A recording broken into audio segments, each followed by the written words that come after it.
Welcome back to my channel let's learn with Gayatri.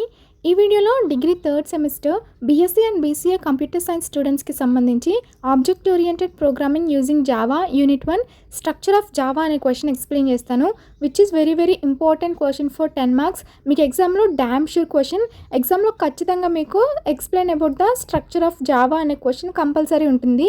ఈ question లేకుండా మీకు అసలు ఎగ్జామ్ పేపర్ అనేదే ఉండదు.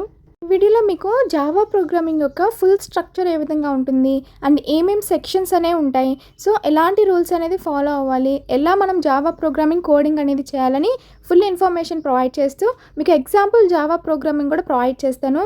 సో వీడియోని ఎక్కడ కూడా స్కిప్ చేయకుండా లాస్ట్ వరకు చూడండి. అలాగే ఎవరైతే మన ఛానల్ని ఫస్ట్ టైం విజిట్ చేస్తున్నారో please to like, share and subscribe to our channel. Java is not 100% fully object oriented programming language. So ఇక్కడ మనం జావా ప్రోగ్రామింగ్ చేసేటప్పుడు కోడింగ్లో సమ్ ప్రొసీజరల్ ఎలిమెంట్స్ అనేవి ఫాలో అవ్వాల్సి ఉంటుంది. స్టెప్ బై స్టెప్ ప్రాసెస్ అనేది follow అవుతూ sections అనేవి స్టెప్ బై స్టెప్ అప్లై చేస్తూ మనం కోడింగ్ అనేది చేయాల్సి ఉంటుంది. Comes to the structure of Java programming, total 6 sections అనేవి ఉంటాయి. Documentation section, package statement, import statement, అలాగే interface section, class definition and main method classes అనేవి ఉంటాయి. ఈ 6 కూడా మీరు definitely step by step follow అవ్వాల్సి ఉంటుంది. ఎగ్జామ్లో కూడా ఈచ్ అండ్ ఎవ్రీ సెక్షన్ గురించి సపరేట్గా ఎక్స్ప్లెయిన్ చేయాల్సి ఉంటుంది. సో ఎగ్జామ్లో మీరు డెఫినెట్లీ స్టార్టింగ్ ఈ డయాగ్రమాటికల్ రిప్రజెంటేషన్ అనేది చేయాల్సి ఉంటుంది. సో డయాగ్రమాటికల్గా మీరు రిప్రజెంట్ చేస్తే మీకు అవుట్ ఆఫ్ మార్క్స్ అనేవి పడతాయి. First one documentation section. So documentation section అంటే ఏంటి అంటే it contains set of comment lines. So కామెంట్స్ని ఎందుకు యూస్ చేస్తుంటాము, రీడబిలిటీ కోసం యూస్ చేస్తుంటాము. ఈ సెక్షన్ అనేది మనకి ఆప్షనల్ అనమాట. సో ఆప్షనల్ కదా అని లైట్ తీసుకోకూడదు. సో ప్రోగ్రామర్స్ డెఫినెట్లీ కూడా కోడింగ్లో కామెంట్ లైన్స్ని ఇంక్లూడ్ చేయడానికి ట్రై చేయాలి. సో మీరు ఏ టైప్ ఆఫ్ కోడింగ్ చేస్తున్నారు, అక్కడ ఎలాంటి సెంటెన్స్ అనేవి ఇంక్లూడ్ చేస్తున్నారు, ఏం మెథడ్స్ యూస్ చేస్తున్నారు, దేనికి సంబంధించిన కోడింగ్ చేస్తున్నారని సో ఈజీగా అర్థం అవ్వాలంటే డెఫినెట్లీ కామెంట్ లైన్స్ అనేవి ఇంక్లూడ్ చేయాల్సి ఉంటుంది. సో జావాలో మనకి 2 టైప్స్ ఆఫ్ కామెంట్ లైన్స్ అనేవి ఉంటాయి. First one single line comment ఉంటుంది, అలాగే మల్టిపుల్ లైన్ కామెంట్స్ అనేవి ఉంటాయి. When comes to single line comment, so వాటిని ఇట్లా డబల్ స్లాషెస్తో యూస్ చేసి రిప్రజెంట్ చేస్తామన్నమాట. సింగిల్ లైన్ కామెంట్స్కి 2 అంటే డబుల్ ఫార్వర్డ్ స్లాషెస్ యూస్ చేసి సో నెక్స్ట్ మనం ఏదైతే కామెంట్ మెన్షన్ చేయాలనుకుంటున్నామో ఆ టెక్స్ట్ అనేది మెన్షన్ చేస్తాము. When comes to multiple line comments, so వీటిని మనం 1 లైన్ కంటే ఎక్కువ లైన్ కామెంట్స్ని రాయాల్సి వచ్చినప్పుడు ఈ మల్టిపుల్ లైన్ కామెంట్స్ అనేవి యూస్ చేయాల్సి ఉంటుంది. వీటిని రిప్రజెంట్ చేయడానికి స్టార్టింగ్లో మనం single forward slash Austric symbol use చేయాలి. మిడిల్లో ఏదైతే మనం కామెంట్ ఉంటుందో దాన్ని టెక్స్ట్ ఫార్మాట్లో మెన్షన్ చేయాల్సి ఉంటుంది. అండ్ నెక్స్ట్ టెక్స్ట్ కంప్లీట్ అయిన తర్వాత లాస్ట్లో కూడా ఆస్ట్రిక్ సింబల్ అలాగే సింగిల్ ఫార్వర్డ్ లైన్ యూస్ చేసి స్లాష్ అనేది యూస్ చేసి కామెంట్ అనేది క్లోజ్ చేయాల్సి ఉంటుంది. Second one package statement. మనం కోడింగ్లో ప్యాకేజెస్ని ఇంక్లూడ్ చేసుకోవాలి అంటే ఈ సెక్షన్ అనేది యూస్ చేస్తూ ఉంటాము, విచ్ ఈజ్ ఆల్సో ఆప్షనల్. మన కోడింగ్ రిక్వైర్మెంట్కి తగ్గట్టు మనం యూస్ చేసుకుంటాము ఈ సెక్షన్ అనేది. ప్యాకేజెస్లో మనకి 2 టైప్స్ అనేవి అవైలబుల్గా ఉంటాయి.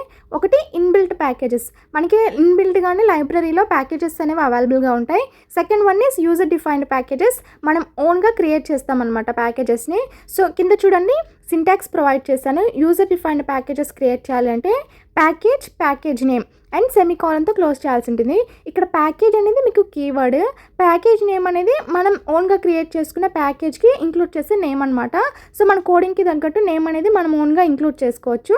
అండ్ దెన్ సెమీకాలన్తో క్లోజ్ చేయాల్సి ఉంటుంది. సో ఎగ్జాంపుల్ చూడండి, ప్యాకేజ్ అనే కీవర్డ్ యూస్ చేసాము, ప్యాకేజ్ నేమ్ వచ్చేసి స్టూడెంట్ అని తీసుకున్నాము.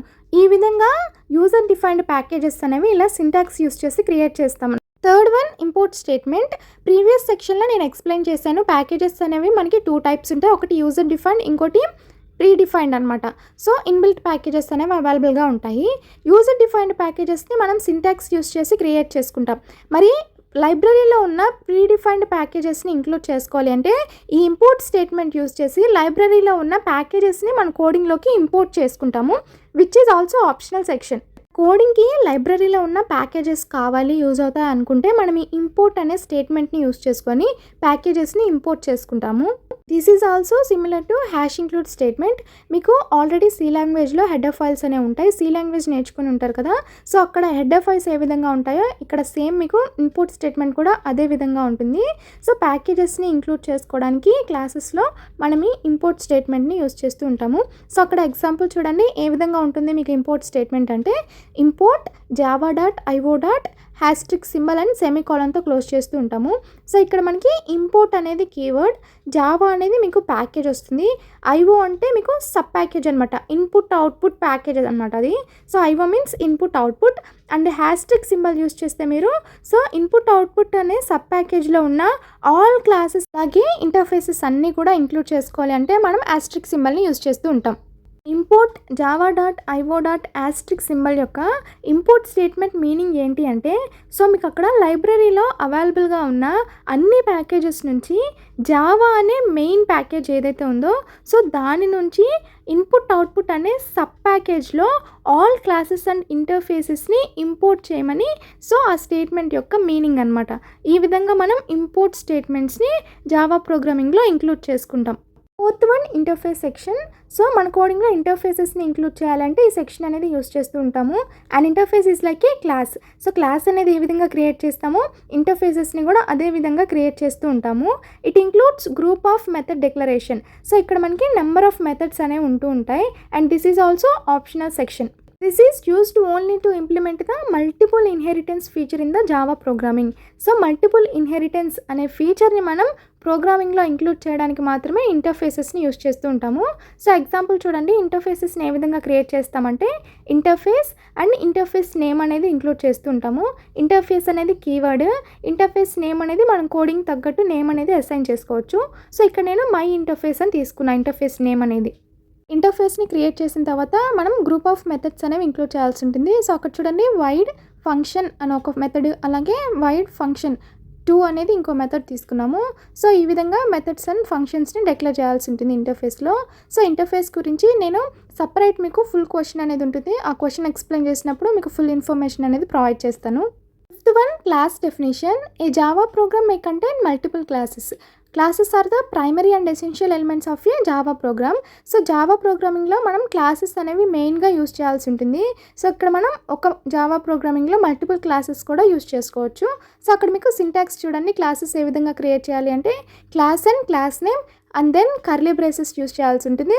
నెక్స్ట్ మిడిల్లో బాడీ ఆఫ్ ద క్లాస్ అనేది ఉంటుంది. సో ఇక్కడ మనకి క్లాస్ అనేది కీవర్డ్, అలాగే క్లాస్ నేమ్ అనేది మనం కోడింగ్ తగ్గట్టు ఇంక్లూడ్ చేసుకుంటూ ఉంటాం. Sixth and final one, main method class. So since every Java program requires a main method as its starting point. So ప్రతి జావా ప్రోగ్రామింగ్లో కూడా మనకి మెయిన్ మెథడ్ క్లాస్ అనేది కంపల్సరీ ఉండాల్సిందే. సో మనకి జావా ప్రోగ్రామింగ్ ఎగ్జిక్యూషన్ కూడా మనకి మెయిన్ మెథడ్ నుంచే స్టార్ట్ అవుతూ ఉంటుంది. So the main method is used to create object of various classes and establish communication between them. So ఆబ్జెక్ట్స్కి సంబంధించిన క్లాసెస్ అనేవి క్రియేట్ చేయడానికి ఈ మెయిన్ మెథడ్ క్లాస్ అనేది యూజ్ చేస్తూ ఉంటాము.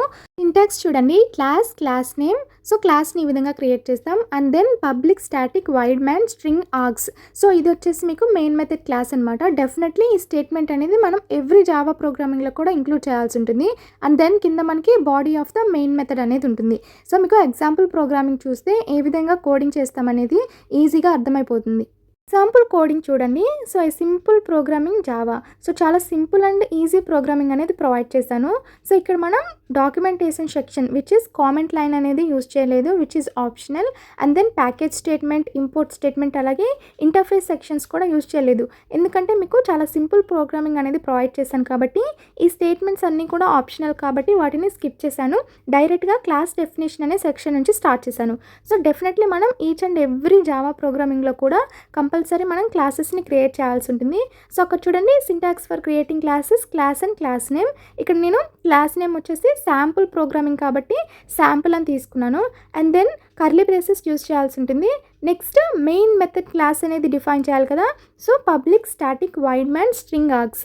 సో ఈ విధంగా మనం మెయిన్ మెథడ్ అనేది యూజ్ చేస్తుంటాము. సో ఇందులో మీకు పబ్లిక్ అంటే ఏంటి, స్టాటిక్ అంటే ఏంటి, void main, string args, so ఇవన్నీ ఏంటి అని నేను అప్కమింగ్ నెక్స్ట్ వీడియోలో definitely each and every point కూడా ఎక్స్ప్లెయిన్ చేసి అప్లోడ్ చేస్తాను. సో ఈ వీడియో అనేది లెంత్ ఎక్కువైపోతుంది కాబట్టి నెక్స్ట్ వీడియోలో మీకు ఈచ్ అండ్ ఎవ్రీ పాయింట్ కూడా ఎక్స్ప్లెయిన్ చేస్తూ వీడియో అనేది చేసి అప్లోడ్ చేస్తాను. అండ్ దెన్ మనకి system.out.println. సో ఇది మనకి అవుట్పుట్ స్టేట్మెంట్ అనమాట. ఈ లాంగ్వేజ్లో మీకు printf అని అవుట్పుట్ స్టేట్మెంట్ ఎలా ఉంటుంది, పైథాన్లో ప్రింట్ అనే అవుట్పుట్ స్టేట్మెంట్ ఎలా ఉంటుందో జావాలో మీకు system.out.println అనేది మీకు అవుట్పుట్ స్టేట్మెంట్ అనమాట. సో ఇక్కడ మనం ఏదైతే మనకు అవుట్పుట్ కావాలో సో దాన్ని మనం ఇక్కడ ఈ స్టేట్మెంట్లో ఇంక్లూడ్ చేసుకుంటాం. అవుట్పుట్ అనేది వెల్కమ్ టు జావా అని రావాలి కాబట్టి నేను అవుట్పుట్ స్టేట్మెంట్లో అదే టెక్స్ట్ అనేది తీసుకున్నాను. కోడింగ్ అంతా చేసిన తర్వాత మనకి కంపైలేషన్ ప్రాసెస్ అనేది ఉంటుంది. జావా కంపైలర్ యూజ్ చేసి మనం కోడింగ్ అనేది కంపైల్ చేస్తాం కదా. ఫస్ట్ కంపైలేషన్ ప్రాసెస్ చేయాలి అంటే మీరు కోడింగ్ అనేది సేవ్ చేయాల్సి ఉంటుంది. జావాసీ అనే కీవర్డ్ యూజ్ చేసి ఏదైతే క్లాస్ నేమ్ ఉంటుందో క్లాస్ నేమ్తో సేవ్ చేయాల్సి ఉంటుంది. జావాసీ స్పేస్ క్లాస్ నేమ్ డాట్ జావాతో మనం కోడింగ్ అనేది సేవ్ చేస్తాం. కంపైల్ చేసినప్పుడు ఏంటి అంటే మనకి ఇక్కడ ఎర్రర్స్ ఏమన్నా వస్తే ఎర్రర్స్ అనేవి కనిపిస్తూ ఉంటాయి.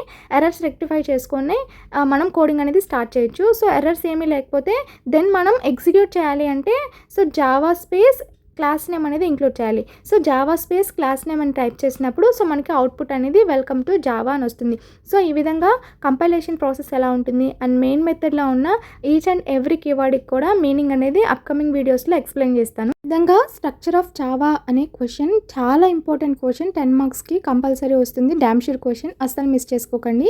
ఎగ్జామ్లో కూడా నేను ఏదైతే నోట్స్ ప్రొవైడ్ చేస్తానో మీరు అదే కనుక ప్రజెంట్ చేసినట్లయితే డెఫినెట్లీ మీకు అవుట్ ఆఫ్ మార్క్స్ అనేవి వస్తాయి. సేమ్ స్టార్టింగ్ డయాగ్రామ్ నుంచి ఈచ్ అండ్ ఎవ్రీ సెక్షన్ కూడా సపరేట్గా ఎక్స్ప్లెయిన్ చేసుకుంటూ అండ్ లాస్ట్లో ఫైనల్గా మనం ఒక ఎగ్జాంపుల్ ప్రోగ్రామింగ్ రాసి అండ్ అవుట్పుట్ కూడా రాయాల్సి ఉంటుంది. ఈ విధంగా రాసినట్లయితే కంపల్సరీ మీకు అవుట్ ఆఫ్ మార్క్స్ అనేవి వస్తాయి. If you have any queries, please let me know in the comment section. For more videos like this, don't forget to like, share and subscribe to our channel. Thank you for watching.